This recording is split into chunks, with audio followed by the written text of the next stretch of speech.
Prediksi Timnas Indonesia U23.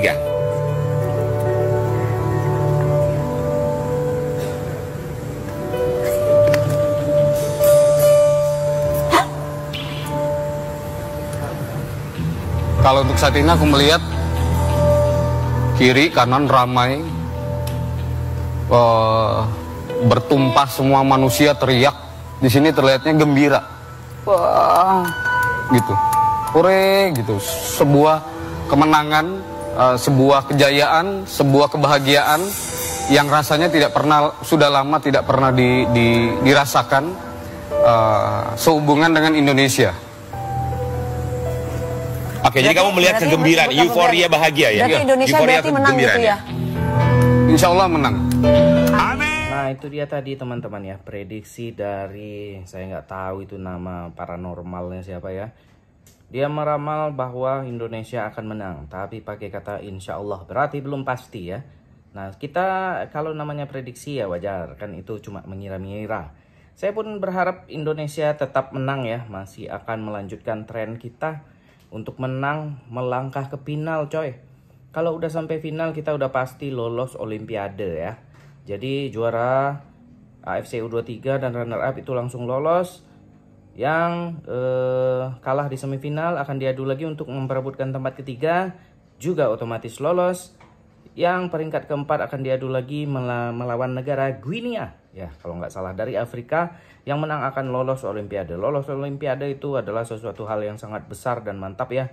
Negara yang bisa lolos tentu saja sepak bolanya akan dipandang di dunia coy. Karena Olimpiade diikuti oleh negara-negara di seluruh dunia. Kita berharap Indonesia akan menang, tapi lawannya Uzbekistan coy.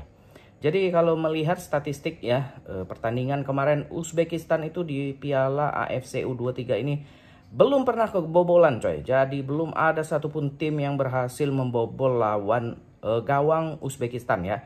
Mereka menang 0-5 ya lawan Kuwait, menang 2-0 lawan Malaysia, dan terakhir menang 3-0 lawan Vietnam. Jadi mereka total sudah membuat 10 gol tanpa ada kebobolan sekalipun coy. Bahkan kemarin di di partai perempat final lawan Arab Saudi pun masih menang 2-0. Jadi memang belum ada pemain ataupun tim yang berhasil membobol gawang Uzbekistan ini coy. Ya kita berharap nanti malam timnas Indonesia lah yang akan berhasil ya coy.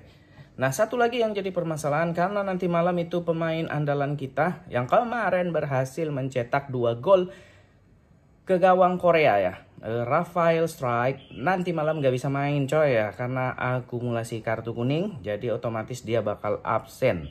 Dan kemungkinan besar posisinya bisa jadi digantikan antara dua pemain, Hoki ataupun Sananta.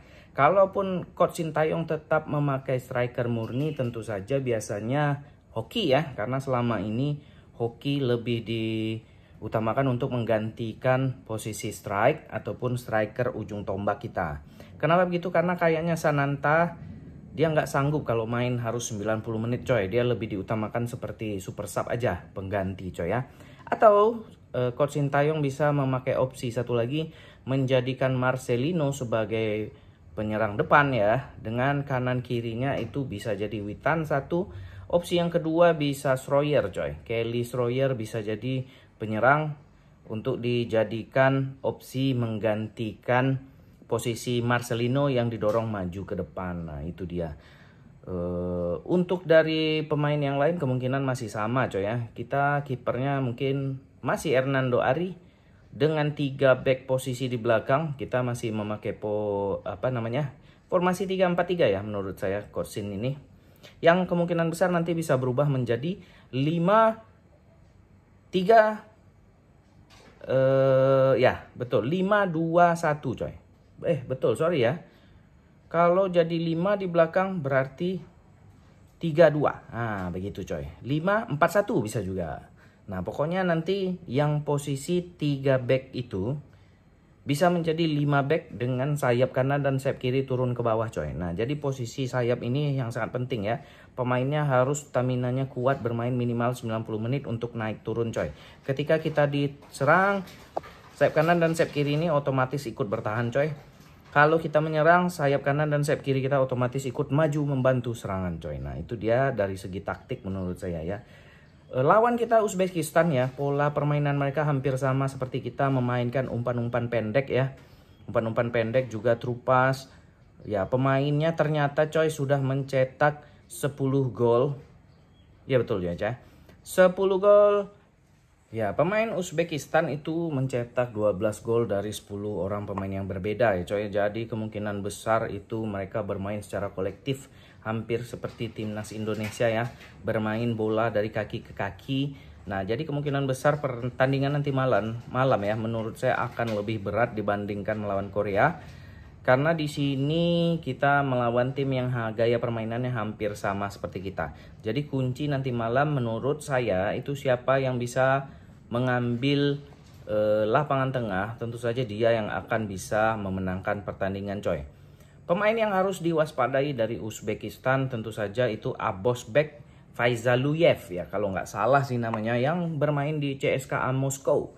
Jadi nilai transfernya itu setara dengan semua pemain Indonesia. Tapi itu tidak penting coy, mahal-mahal pun kalau mainnya tidak sesuai harapan nanti malam ya tetap aja kalah.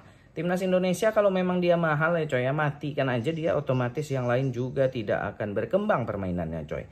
Nah gampang sebenarnya, tapi praktek di lapangannya tidak segampang itu coy ya.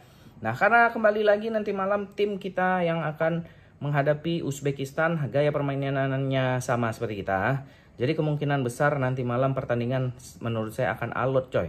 Kalau berhasil menyerang, sama-sama menyerang, tampil, kemungkinan besar nanti malam skornya akan menjadi 2-2. Ya moga-mogahan ada yang bisa berhasil cetak gol ketiga ya timnas. Jadi cukup bermain hanya 90 menit aja. Tapi kalau enggak, mungkin kemungkinan besar akan disambung lagi tuh 2 kali extra time. Oke coy, jadi kita pindah ya coy, karena hujan di luar, jadi kita masuk ke dalam kamar coy. Oke, kita to the point aja, langsung aja. Indonesia kemungkinan besar tentu saja menang. Saya mendukung Indonesia ya coy ya. Tapi pertandingan nanti malam menurut saya akan berat. Skor kemungkinan besar berakhir imbang dan diakhiri dengan adu penalti lagi coy. Mudah-mudahan sekali lagi Indonesia menang. Kalaupun ternyata Indonesia menang tanpa adu penalti, skornya mungkin tipis coy. 1-0, 2-1. Nah itu yang menurut saya. Kalaupun bisa berhasil banyak gol, mungkin bisa menang 3-2 coy. Nah kemungkinan besar ya coy ya. Namanya juga prediksi. Jadi jangan lupa klik tombol subscribe, nyalakan loncengnya. Karena channel ini akan bahas hal-hal menarik timnas lain macam, segala macam. Pokoknya kita bahas di sini. Jangan lupa klik tombol subscribe, nyalakan loncengnya karena gratis. Sampai jumpa lagi di video selanjutnya. Bye-bye.